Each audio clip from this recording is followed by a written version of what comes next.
Running stitch is often used as a utility stitch in sewing, but it can also be used as a decorative embroidery stitch. And today I'm going to share 7 different ways you can use running stitch in an embroidery project.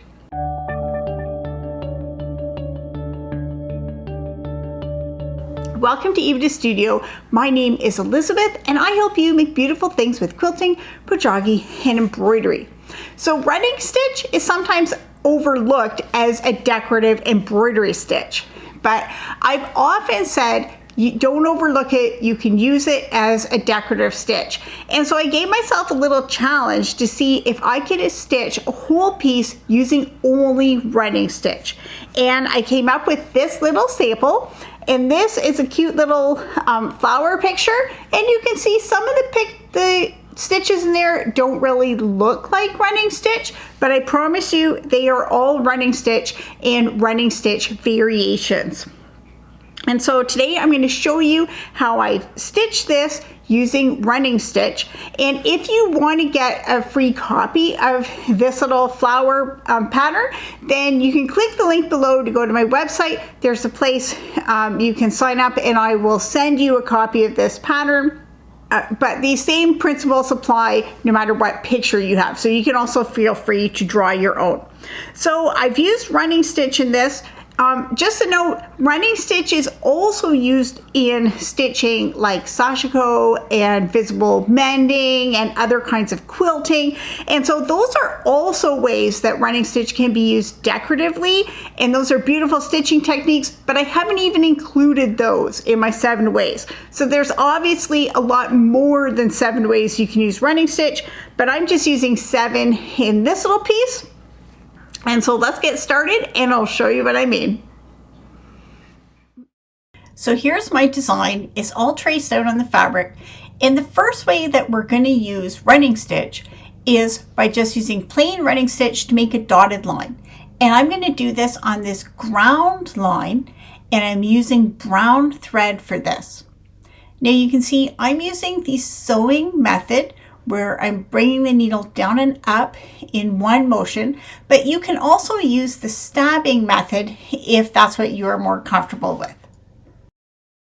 When I got to the end of the line, I decided to add a couple of more lines in parallel underneath it. So these lines aren't marked on the pattern, I just added these. So I'm just stitching along beside the line that I already stitched. Holding the hoop in my hand instead of using a frame means that it's easy for me to turn the fabric in the way that's most comfortable for stitching. Plain running stitch adds both color and texture to this ground line. For the outline of the flower, I'm going to make a solid line with wrapped running stitch. So I've stitched the whole outline with running stitch, and now I'm going to come along and add the wrapping threads.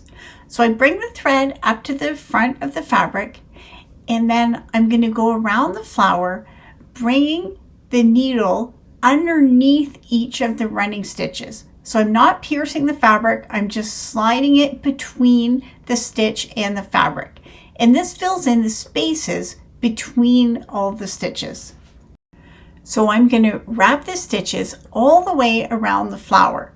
Then when I get to the end, I'm going to take the thread to the back of my piece and then weave the end of the thread underneath the stitches on the back just to secure that thread and fasten it off.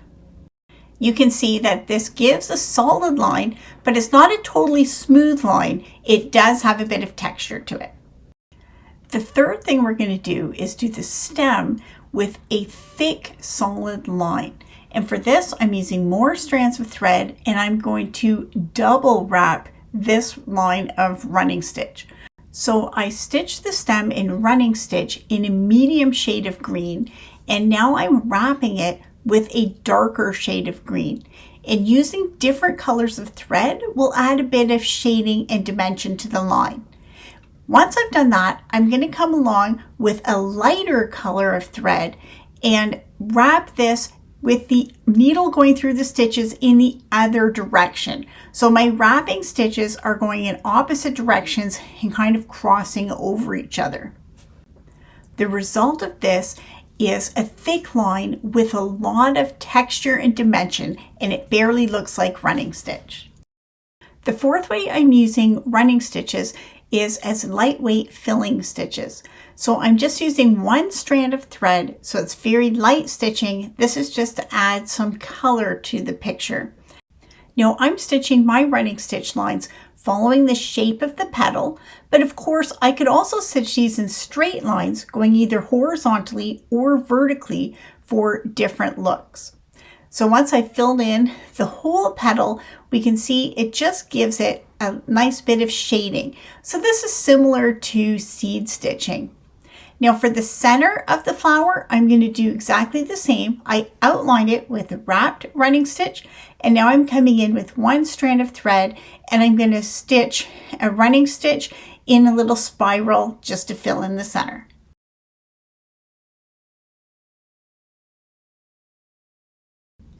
For the leaves, I used a technique called double interwrapping. So I outlined the leaf in running stitch, and now I brought a thread to the top, and I am lacing it back and forth between the two sides. So I'm going back and forth, and it's giving a little zigzag effect in the middle of the leaf. Then once I got to the end of the leaf, I came back down the leaf in the opposite direction so that my filling stitches zigzagged over top of themselves. So this is a fun way to fill in a leaf shape.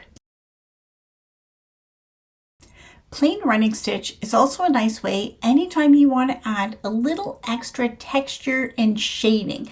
So I used really pale blue color, and I just did some little freehand clouds in the sky. Now I added 3 clouds to mine, but you could add whatever you want. You could add clouds, you could do blue sky, anywhere you want to add a little extra texture. This fancy border on the piece is a technique called interlaced running stitch, and I've used 2 different colors. So I stitched running stitch on both of the circles with a darker blue, and now I'm coming in with a lighter blue thread, and I'm lacing the thread back and forth, so it's going under 2 stitches and then to the next stitch and back.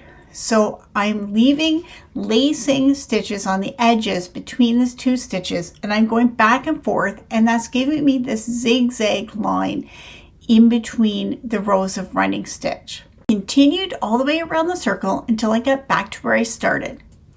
Now this interlacing can give a lot of different effects depending on the spacing of your 2 rows of running stitch.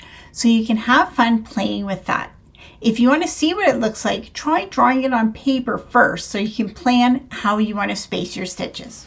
So you can see between a basic running stitch, wrapped running stitch, laced and interlaced running stitch, there are so many different variations that you can use and simple little pieces. So I hope that this has inspired you to try running stitch in your next embroidery project and see what happens.